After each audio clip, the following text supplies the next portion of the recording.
My father spent 31 years building Wakefield Capital from a single rented office above a dry cleaner into a firm that managed money for families who trusted him with their children's college funds and their parents' retirement savings. He used to say that money wasn't really the product he sold, trust was, and money was just the thing people used to measure it. When he died, I was 34 years old and living in Singapore, running the Asia-Pacific desk for a firm that had nothing to do with his, in a city where I'd built an entire life 8,000 miles from the one he'd built me from. I flew home for the funeral, stood in that same office building he'd bought outright in 1998, and I remember thinking the walls smelled exactly the way they did when I was a kid doing homework on his conference table while he took calls in the next room, his voice low and patient even when clients yelled. My brother Callum had never wanted the business. He liked numbers fine, but not people, not the constant hand-holding that client relationships demand, the birthday cards and the late-night calls when someone's portfolio dropped and they needed reassurance more than they needed data. So when his wife Renata offered to step in and manage the day-to-day, I said yes without much hesitation, and honestly I felt something close to relief. She had an MBA from a decent program. She'd worked in wealth management for 6 years before marrying into the family, and she'd sat across from my father at enough dinners that I assumed she understood what he'd built and why it mattered. I flew back to Singapore 2 weeks after the funeral, packed my grief into carry-on luggage, and told myself the firm was in capable hands. For the first 3 years, everything Renata sent me looked clean. Quarterly summaries arrived on time, client retention numbers held steady, and she'd call every few weeks to loop me in on a bigger decision, always sounding composed, always sounding like someone who had it handled. I trusted her the way you trust anyone who's been at every Thanksgiving for a decade, anyone who held your hand at your father's funeral and cried real tears into your shoulder. I had no reason not to, and even if I had, I'm not sure I would have gone looking for one. The first thing that felt strange wasn't even about the firm. It was Renata's new car, a Range Rover she picked up the same month she mentioned, almost in passing, that the firm's insurance premiums had gone up unexpectedly and that she'd had to restructure some of the operating budget to cover it. Small things like that started collecting in the back of my mind the way lint collects in a dryer trap, unnoticed until you actually go looking. And even when you do notice, you tell yourself it's nothing, that people are allowed nice things, that a car doesn't mean anything. When I'd ask about specific clients on our calls, she'd get vague in a way that felt rehearsed, redirecting to a different topic before I could follow up properly, mentioning something about Callum's kids or a school event, and I'd let the conversation drift because pressing felt rude, felt like accusing someone who'd given up her own career trajectory to run my father's legacy. I told myself it was the time difference making our conversations clipped. 13 hours between Singapore and home, meaning we were always talking at odd hours. Her voice thick with sleep, or mine thick with the 3 cups of coffee it took to stay alert for a 11 p.m. call. I told myself she simply managed things differently than my father had, and different wasn't automatically wrong, that maybe this was just what modernizing a legacy business looked like. My father used to say that suspicion without evidence is just anxiety wearing a business suit, dressed up to look reasonable, and I believed that mostly because believing anything else meant reopening a door I didn't want to walk back through, a door that led to grief I still hadn't fully processed. Callum never said much about the firm either way. Whenever I asked him directly, he'd shrug and tell me Renata had it handled, that he trusted his wife the way I was trying to, and I let that be enough for longer than I probably should have, because it was easier than not letting it be enough. 2 more years passed like that, comfortable and quiet on the surface, birthdays and holidays, and the occasional video call where everyone smiled for the camera, until a phone call in March pulled a thread I didn't even know was hanging loose. I flew back for a charity gala the firm sponsored every spring, something my father started back when the company was barely profitable, because he believed you give before you're asked to. That generosity built ahead of need was the only kind that meant anything. I hadn't been in years, work always seemed to conflict, but that year felt right to go, maybe because I'd been feeling a low hum of guilt about how disconnected I'd become from something that used to define my entire childhood. The ballroom was exactly as I remembered it, string lights and a jazz trio and the particular smell of catered shrimp cocktail that somehow every gala in every city shares. Near the dessert table, a man named Desmond Akaffer approached me, silver-haired, sharp-suited, one of the firm's original minority shareholders, someone who'd been close with my father since before I was born, someone whose face I recognized from photo albums older than my own memory. He shook my hand warmly, told me how proud my father would be, and then said something that stopped me mid-sentence, something so casual it took a moment to land. He thanked me for making the buyback so painless 2 years ago, said the number Renata's team offered him was more than fair, and that he appreciated how discreetly it was handled given his health situation at the time, the diagnosis he'd been quietly managing that year.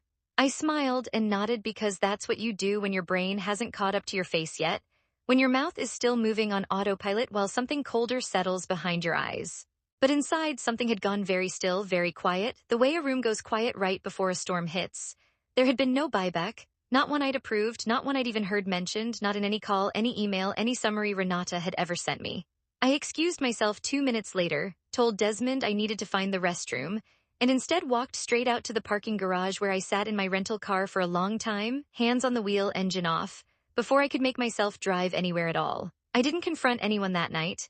I drove back to the hotel, lay awake until almost 4 in the morning replaying every vague answer Renata had ever given me on those late-night calls, every redirected question, every time I'd felt a flicker of something and talked myself out of it. The next morning, I started quietly requesting old shareholder records, filings, anything with a signature on it, telling Renata over text that I was doing a routine estate review for tax purposes, a lie that came out easier than I expected, which unsettled me almost as much as what I was looking for. What I found didn't happen all at once. It built the way water damage builds behind a wall, invisible until the paint finally bubbles and you realize the rot has been spreading for years under a surface that looked perfectly fine. Over 4 years, 6 minority shareholders had been quietly bought out, one every 7 or 8 months, spaced just far enough apart that no single transaction looked unusual on its own. Each time, the paperwork used a signature stamp of mine, a stamp I knew existed, but had never once authorized anyone to use outside of specific board resolutions I personally signed off on.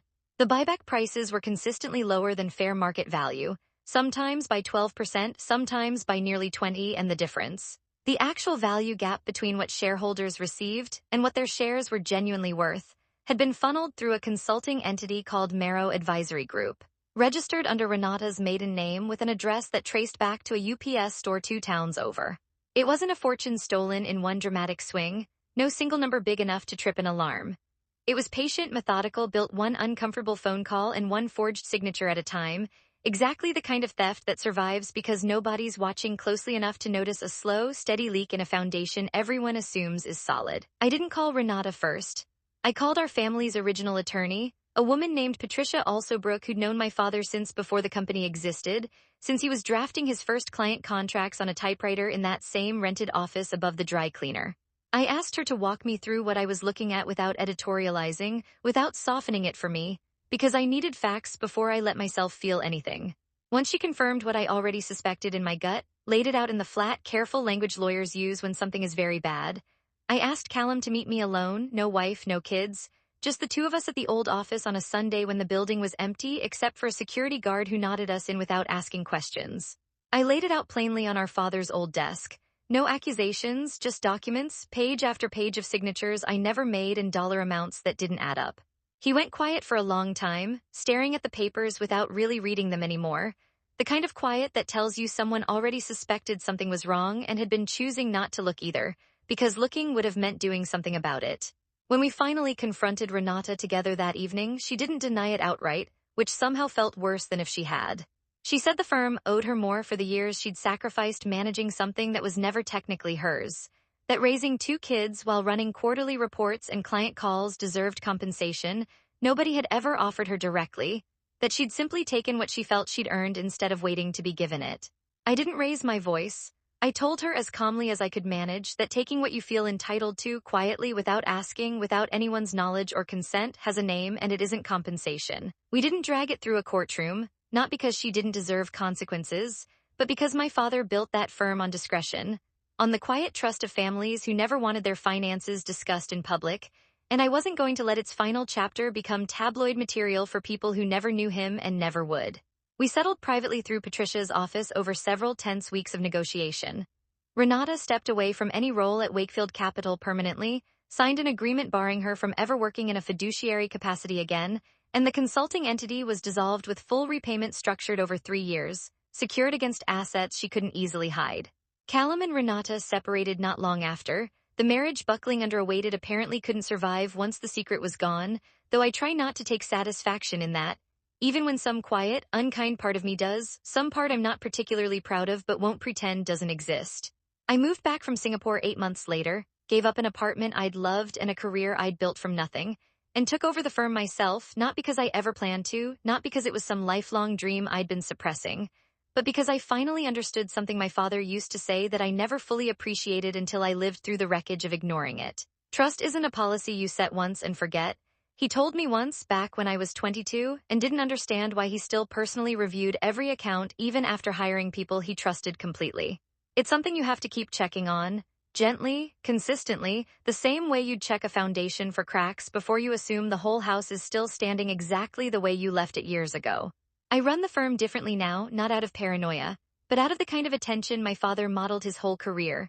Quarterly audits by an outside firm, signature protocols that require 2 verified approvals, regular calls with shareholders that aren't just pleasantries but actual conversations where I ask real questions and listen for the answers underneath the answers.